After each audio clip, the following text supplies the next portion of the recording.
So welcome back again. तो चलिए हम लोग इस एंडोक्राइन सिस्टम को कंटिन्यू करते हैं और उसके बाद इसे समाप्त करेंगे।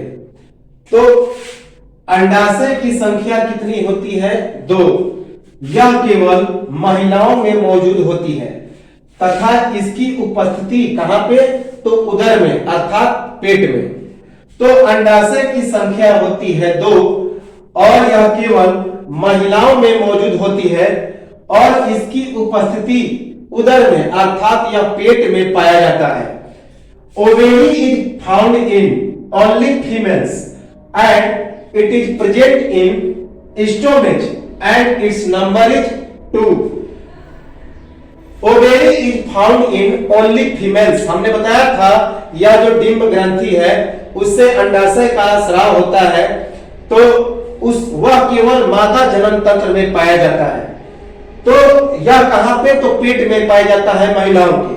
Ovary is found in only females and it is present in stomach and its number is 2। यह दो होते हैं, एक जोड़ा। डिंब ग्रंथि के द्वारा एक अन्य ग्रंथि रिलैक्सिन का स्राव होता है जिसके द्वारा बच्चे के जन्म में सहायता मिलती है।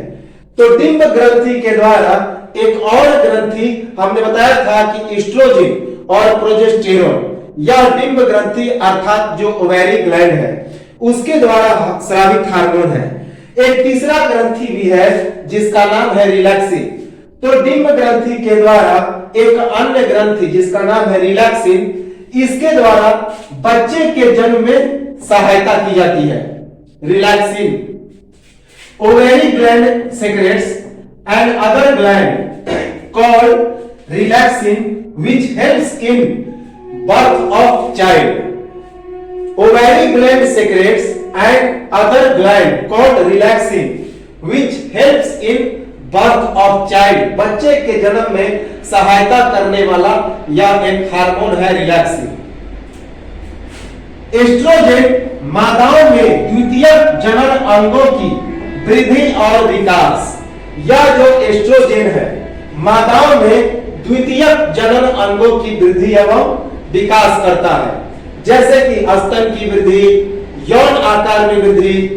तो एस्ट्रोजन मादाओं में द्वितीयक जनन अंगों के विकास और वृद्धि करता है।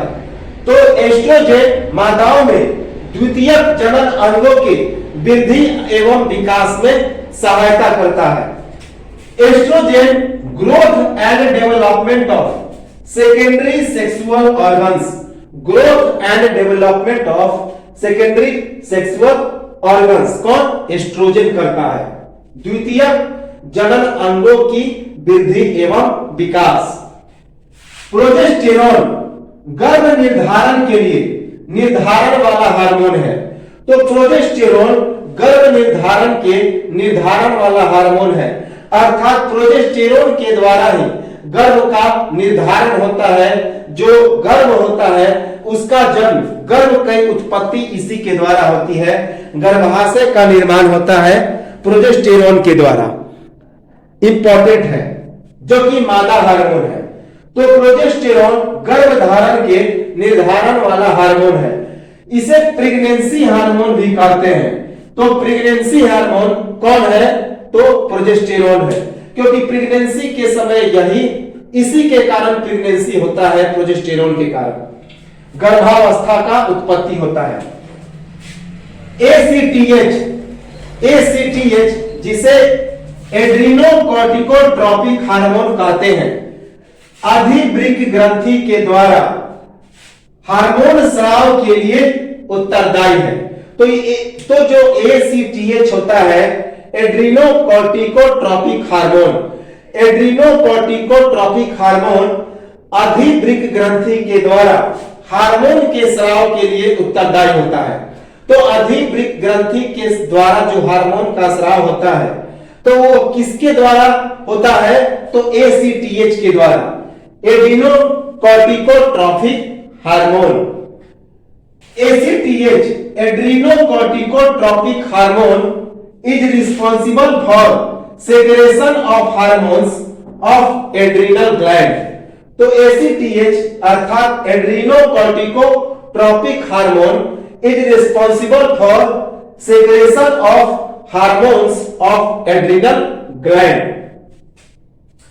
पीयूष ग्रंथि का जो आकार होता है वह 1 से 1.5 सेंटीमीटर के व्यास के बराबर होता है, जबकि जो वजन होता है 0.6 ग्राम के बराबर होता है। ये चीजें हम लोग पढ़ चुके हैं।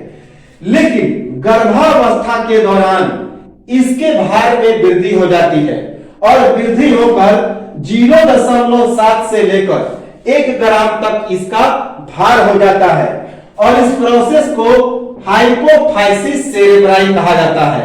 Hypophysis cerebri. तो जो पिट्यूटरी ग्लैंड है, पीयूष ग्रंथि है, इसका जो आकार होता है वह 1 से 1.5 सेंटीमीटर के बराबर के व्यास के बराबर होता है, अर्थात इसका जो डायमीटर होता है 1 से 1.5 सेंटीमीटर और इसका जो वजन होता है 0.6 ग्राम के बराबर होता है। लेकिन जब प्रेगनेंसी का टाइम आता है, गर्भावस्था का टाइम आता है, तो इसके भार में वृद्धि हो जाता है और कितनी भार हो जाती है तो 0.7 से लेकर 1 ग्राम इसका भार हो जाता है और इस प्रक्रिया को हाइपोफाइसिस सेरेब्राई कहा जाता है। Hypophysis cerebri.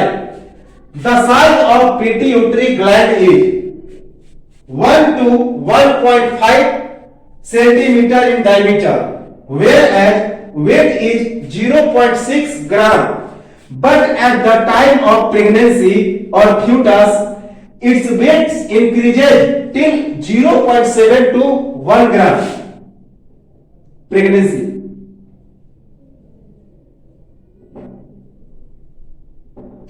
(0.7 to 1 gram) and this process is called hypophysis cerebri. The size of pituitary gland is 1 to 1.5 centimeter in diameter, whereas weight is 0.6 gram. But at the time of pregnancy, its weight increases till 0.7 to 1 gram, and this process is called hypophysis cerebri. Hypophysis cerebri कहा जाता है। Important है। उसके बाद DNA के पुनर्संयोजन से मानव वृद्धि हार्मोन का विकास होता है। डीएनए के पुनर्संयोजन से जो हमारा मानव वृद्धि हार्मोन है, ग्रोथ हार्मोन है, जीएच है, उसका डेवलपमेंट होता है। इंपॉर्टेंट है। किसके पुनर्संयोजन से? तो डीएनए के रिकॉम्बिनेशन से। तो डीएनए के पुनर्संयोजन से मानव वृद्धि हार्मोन का विकास होता है, अर्थात जो हमारा ग्रोथ हार्मोन है, जीएच है, उसका डेवलपमेंट किसकी वजह से? तो डीएनए के पुनर्संयोजन से। By recombination of DNA, GH hormone develops. By recombination of DNA, GH hormone develops.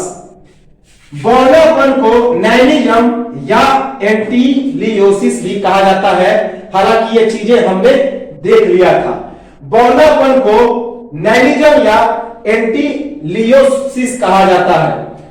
तो शॉर्टनेस को नैनिज्म या फिर एंटीलियोसिस कहा जाता है। एंटीलियोसिस किसी व्यक्ति के कसेल दंड के पीछे की ओर मुड़ना, तो क्या कहते हैं? उसे कुबड़ा या काइफोसिस कहा जाता है।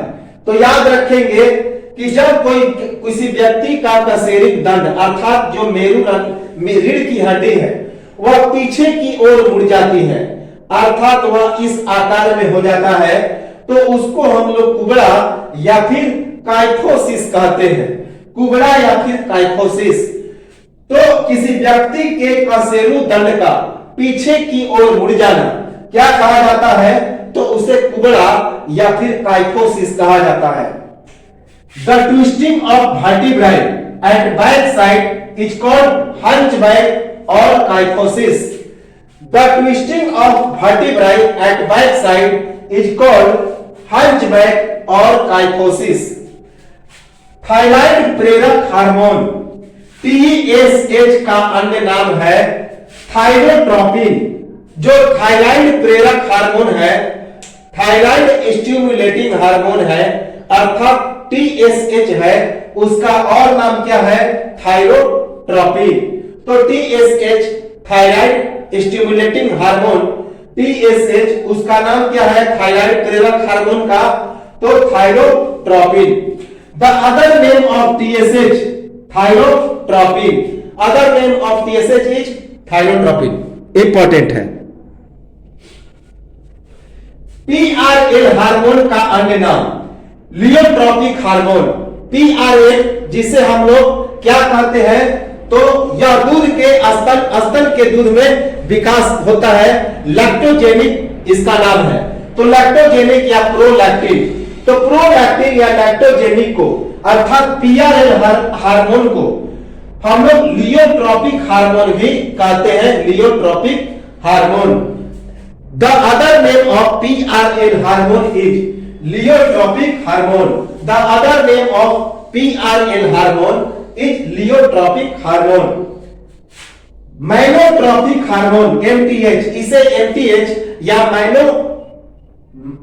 माइनोट्रोपिक हार्मोन भी कहा जाता है, MTH भी कहा जाता है। मेलिनोसाइट हार्मोन के द्वारा कशेरुकों में मेलानिन के रंगों को फैलाकर त्वचा का रंग गहरा कर दिया जाता है और उसके बाद इसी कारण तिल का निर्माण होता है, जो हमारा शरीर में मोल होता है, तिल होता है, उसका निर्माण होता है।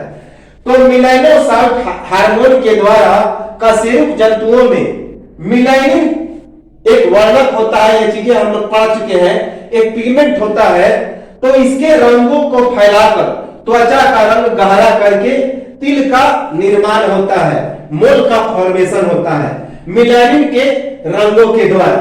उसको फैलाकर यह मेलिनोसाइट हार्मोन क्या करता है?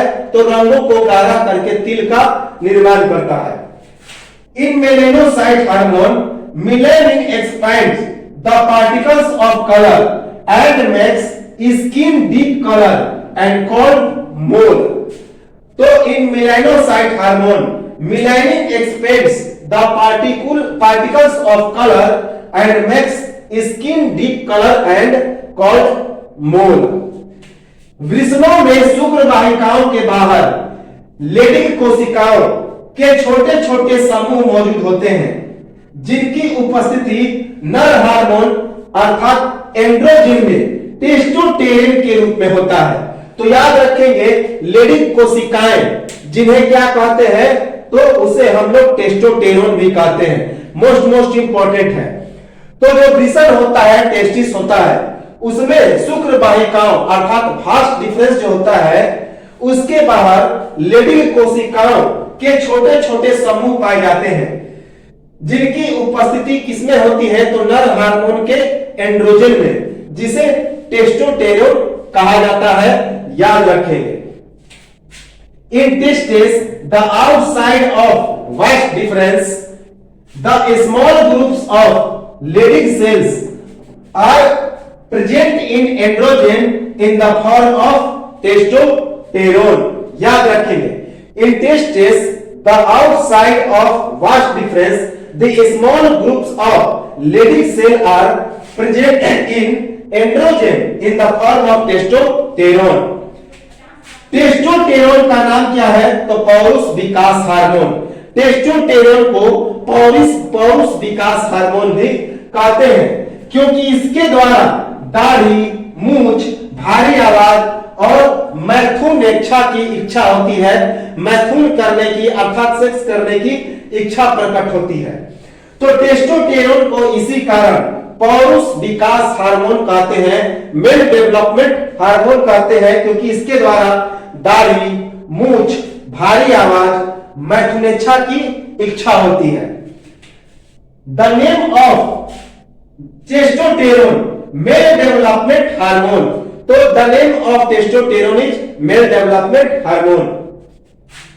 अंडाशय बाल्या अवस्था में निष्क्रिय होते हैं, तो मादा जनन तंत्र में जो अंडाशय होता है वह बाल्य अवस्था में निष्क्रिय होता है, जबकि 11 से 13 वर्ष में यह सक्रिय होता है, क्योंकि जब बच्चियां 11 से 13 वर्ष में होती है तो उनके शारीरिक परिवर्तन को हम लोग स्पष्ट रूप से देख सकते हैं।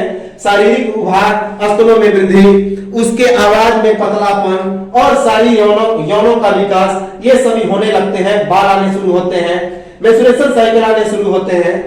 तो इसी कारण अंडाशय बाल्य अवस्था में निष्क्रिय होता है, जबकि 11 से 13 वर्ष की अवस्था में यह सक्रिय हो जाता है।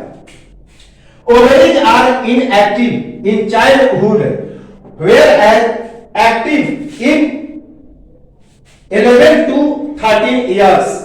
Ovaries are inactive in childhood, whereas active in 11 to 13 years. अंडाशयों में ग्राफिक पुटिकाएं मौजूद होती है। तो अंडाशयों में क्या होती है? ग्राफिक पुटिकाएं मौजूद होती है। In ovary graphic follicles are present. In ovary graphic follicles are present. Graphic पुटिकाएं मौजूद होती है। पुटिकीय हार्मोन एस्ट्रोजेन को पुटिकीय हार्मोन कहा जाता है। इसका स्रावन ग्राफिकीय पुटिकन की थीका इंटरना नामक पदार्थ से होता है।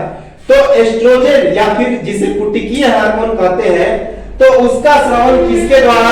तो ग्राफिकीय पुटिकन की थीका इंटरना नामक पदार्थ से होता है।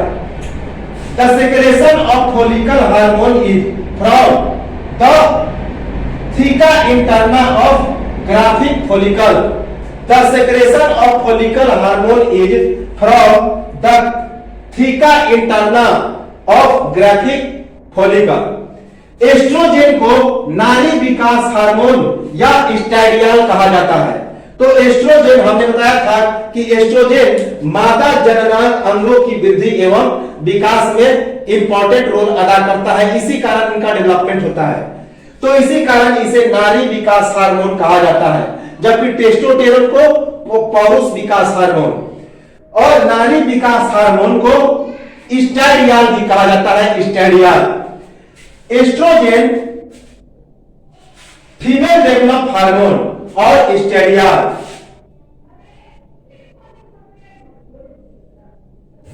तो स्टेरियल या फीमेल डेवलप हार्मोन किसे कहते हैं? तो एस्ट्रोजेन को। जैसे कि दूध स्तन की वृद्धि, दुग्ध ग्रंथियां, गर्भाशय, योनि विकास। तो इसमें क्या क्या हो सकता है एस्ट्रोजन के द्वारा? तो स्तन में वृद्धि, दुग्ध ग्रंथियों में विकास, गर्भाशय की अवस्था, योनि का विकास, ये सभी प्रक्रियाएं होती हैं। एग्जाम्पल में mammary increase, milk gland, foetus, ovum development. तो एग्जाम्पल में मैमेरी इंक्रीज हो सकता है, स्तन में वृद्धि, मिल्क ग्लैंड, दुग्ध ग्रंथियों में वृद्धि, फीटस अर्थात गर्भाशय में वृद्धि, उसके बाद ये जो ओवम का डेवलपमेंट होता है, ये सभी हो सकते हैं। लुटियल प्रोजेस्टेरिया हार्मोन या प्रोजेस्टेरोन हार्मोन का स्राव कॉपर लुटियम नामक ग्रंथि से। तो लुटियल या फिर प्रोजेस्टेरिया हार्मोन या फिर प्रोजेस्टेरोन, तो प्रोजेस्टेरोन को हम लोग और क्या कहते हैं?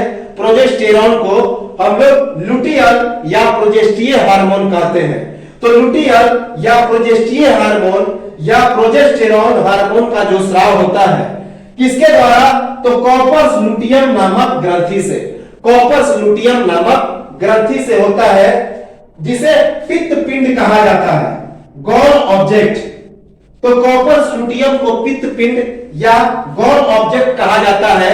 तो इसी के द्वारा प्रोजेस्टेरिया हार्मोन या प्रोजेस्टेरोन या फिर लुटियल का स्राव होता है। याद रखेंगे कि प्रोजेस्टेरोन का और नाम क्या है? प्रोजेस्टेरिया हार्मोन और luteal. The secretion of progesterone luteal hormone by lutein gland.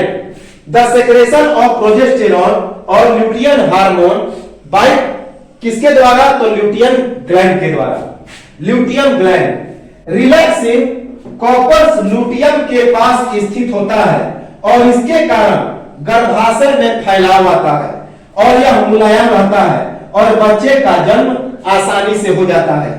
तो यह जो कॉर्पस लुटियम है उसी के पास क्या होता है, तो रिलैक्सिन होता है। अभी हमने बताया था कि रिलैक्सिन बच्चे के जन्म में सहायक होता है। यह डिंब ग्रंथि के द्वारा, ओवैरिक ग्लैंड के द्वारा एक निकलता हुआ हार्मोन होता है।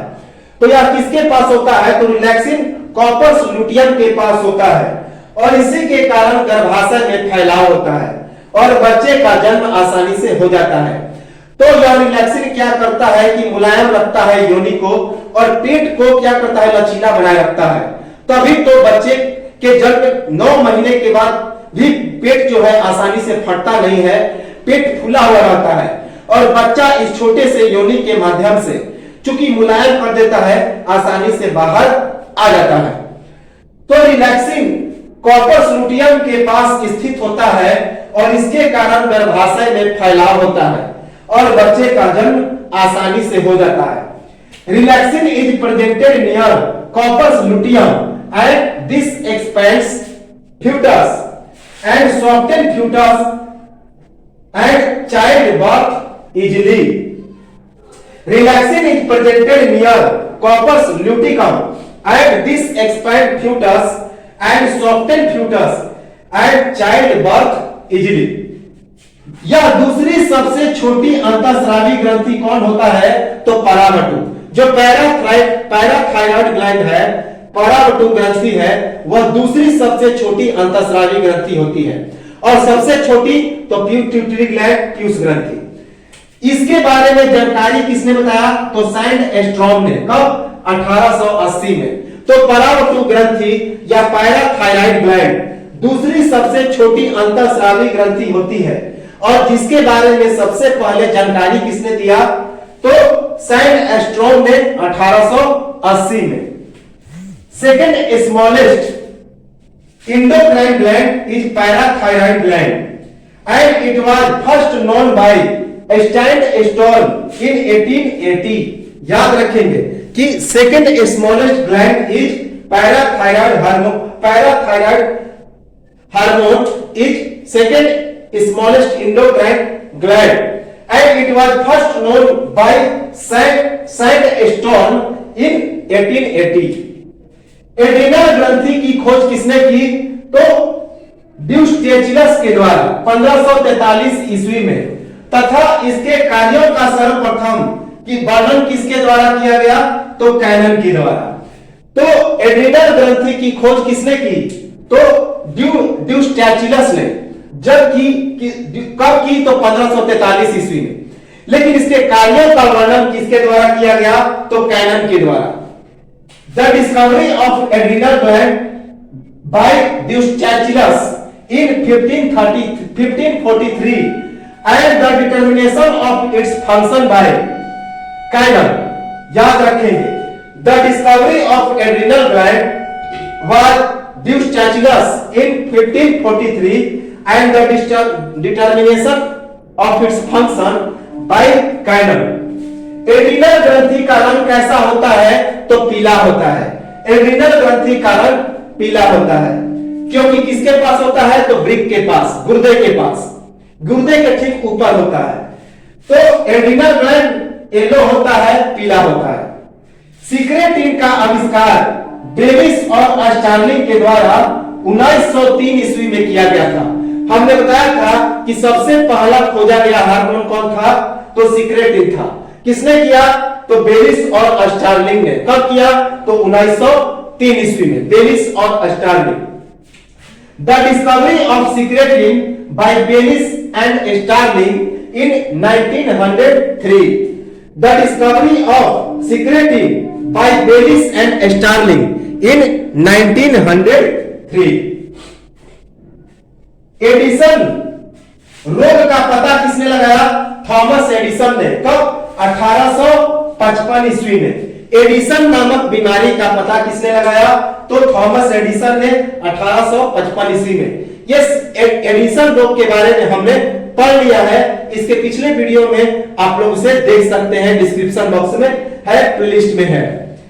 तो एडिसन रोग के बारे में सबसे पहले पता थॉमस एडिसन ने 1855 में लगाया। The discover of Edison's disease Thomas Edison in 1855। 5। Thyroxine ketone का निर्माण करता है और उभयचरों के टाइडपोल के लार्वा का रूपांतरण करता है। तो थायरोक्सिन का एक और महत्वपूर्ण कार्य है कीटोन का निर्माण करना और उभयचर अर्थात जो जल और थल दोनों पर रहता है जैसे कि मेढा, तो उभयचरों के टाइडपोल के लार्वा का क्या करता है, रूपांतरण करता है। Thyroxine ketone formation and changing larva of tadpole of amphibians. तो थायरोक्सिन कीटोन फॉर्मेशन का काम करता है and changing larva of tadpole of amphibians उभयचर। अस्थायी अंतःस्रावी ग्रंथि प्लेसेंटा को अस्थायी अंतःस्रावी ग्रंथि भी कहा जाता है। तो अस्थायी अंतःस्रावी ग्रंथि कौन है, प्लेसेंटा। ये टेम्पोरेरी इंडोक्राइन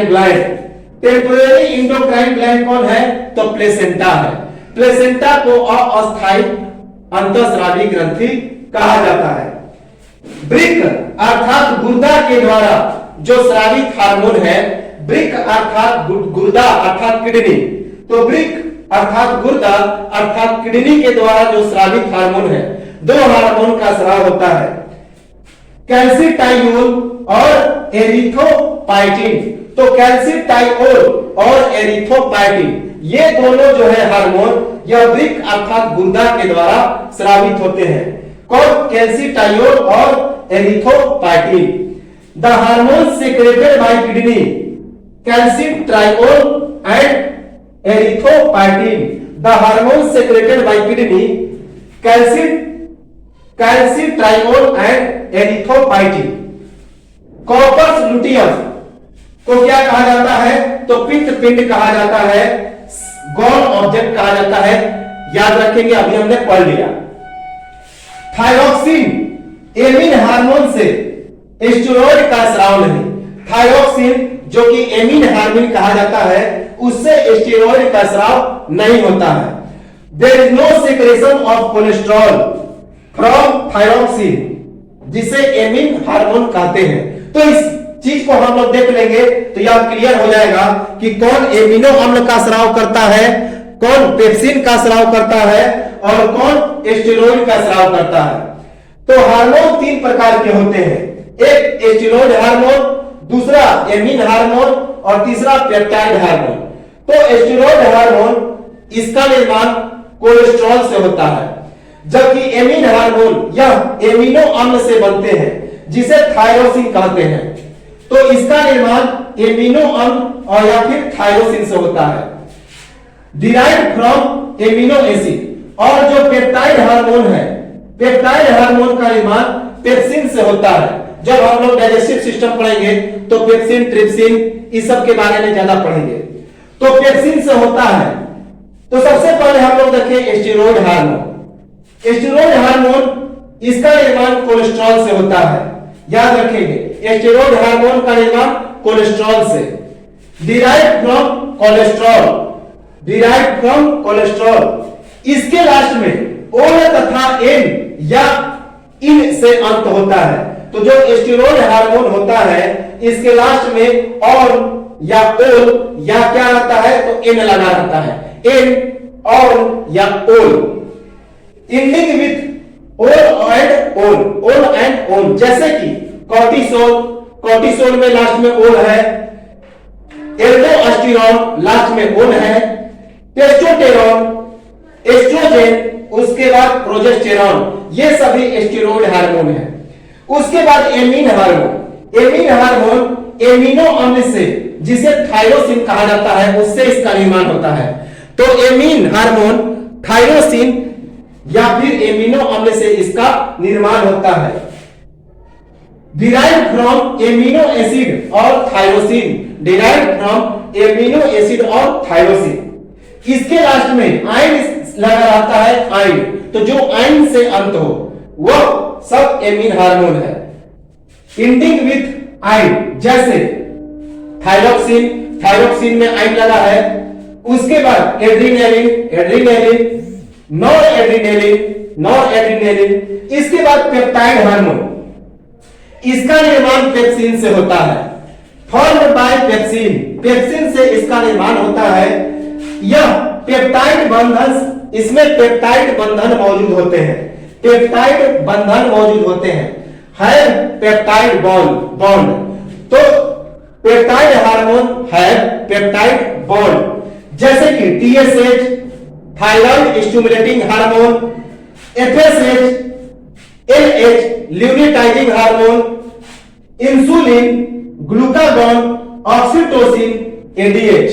तो कौन कौन? TSH, FSH, LH, insulin, glucagon, oxytocin और एडीएच। तो यह जो था हमारा एंडोक्राइन सिस्टम। एंडोक्राइन सिस्टम होता है समाप्त। इसके बाद हम लोग अब देखेंगे एक दूसरे सिस्टम जिसका नाम है डाइजेस्टिव सिस्टम, यानी कि पाचन तंत्र। तो एक स्क्रीनशॉट लें और उसके बाद मिलेंगे हम लोग अगले वीडियो में और चर्चा करेंगे पाचन तंत्र की, जहां से प्रश्न आते हैं।